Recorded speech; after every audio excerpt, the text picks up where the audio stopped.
Good afternoon. Good double session today. This afternoon's practice a little bit lighter, with the spider pads on. A little bit of a special teams emphasis, but gave us a chance to really get into our 2-minute drills also, which I thought the first unit handled well on offense, and it looked like I didn't see the whole thing, but it looked like a pretty good play by Ian over there on the sideline with that interception in the second one.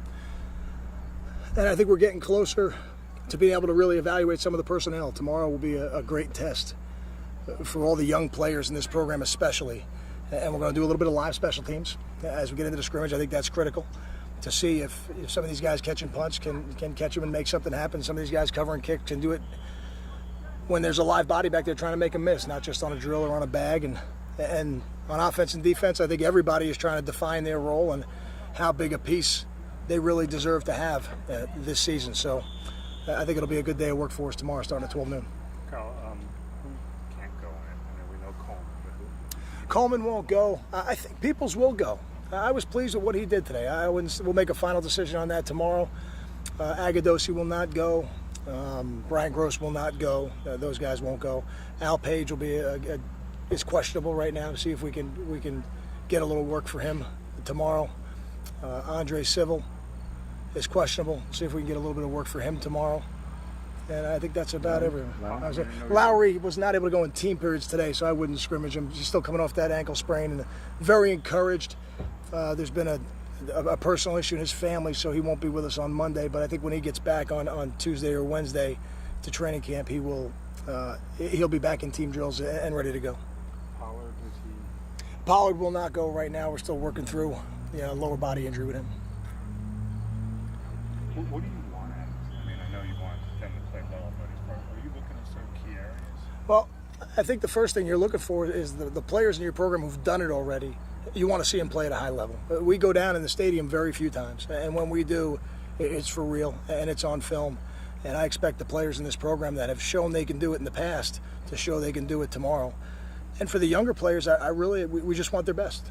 And wherever that puts them in terms of their role this year, that's where it'll put them. And there's still a lot of training camp left, but I think this is the first line of demarcation where we can really start to see who are some of the younger players who are going to have an impact on this year's team on game day. Everybody will have an impact somehow, but on game day, we got to figure out who can have an impact for us. Carl, relative to the other positions, is secondary one? What's the learning curve like for a true freshman in secondary? And are Barnwell and Stevenson, how are they coming along? I know they were here in the spring, but still true freshmen.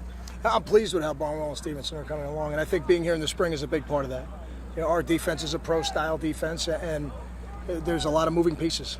To just pick that up in a couple of weeks would not be easy, but for those guys having the advantage of being with the defense in the spring, and even for somebody like Jeremy Deering to have the advantage of being with them full-time in the spring, even though we did a little bit with them last year.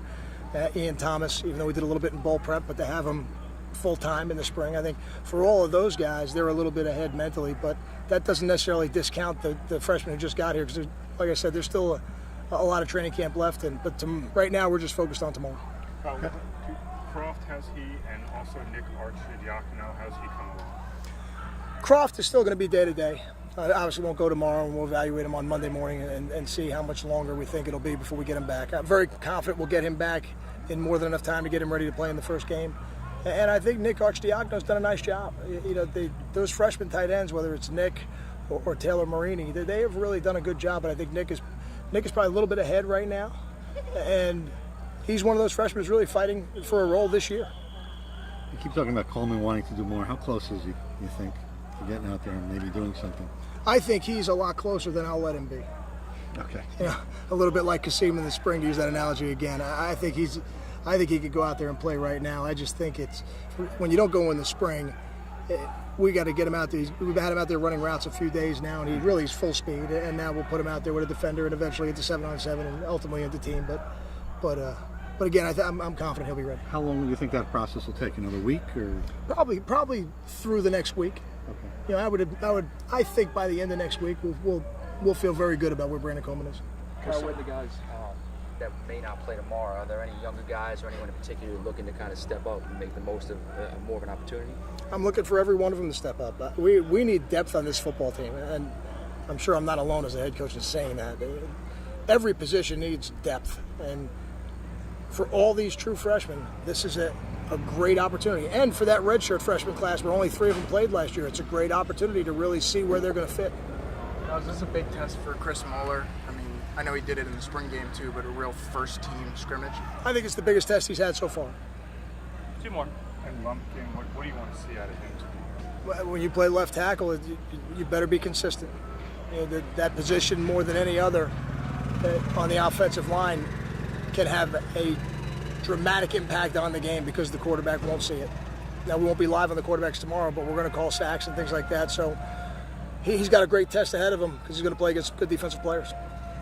Coach, going back to secondary, can you talk about, T.J. Johnson, how you like him at free safety as opposed to, I know you've been trying to run there as opposed to cornerback, linebacker, that sort of thing. Do you have a clear picture of where he fits in this defense? I don't know if I have a clear picture of any of it just yet. I think tomorrow will help paint that picture. But TJ's done a great job. He's pushing Jeremy Deering, and he's certainly a guy that if we had to play today, he's going to play a lot of football for us. Not just in the secondary, but on special teams, where he's really proven to be an exceptional special teams player.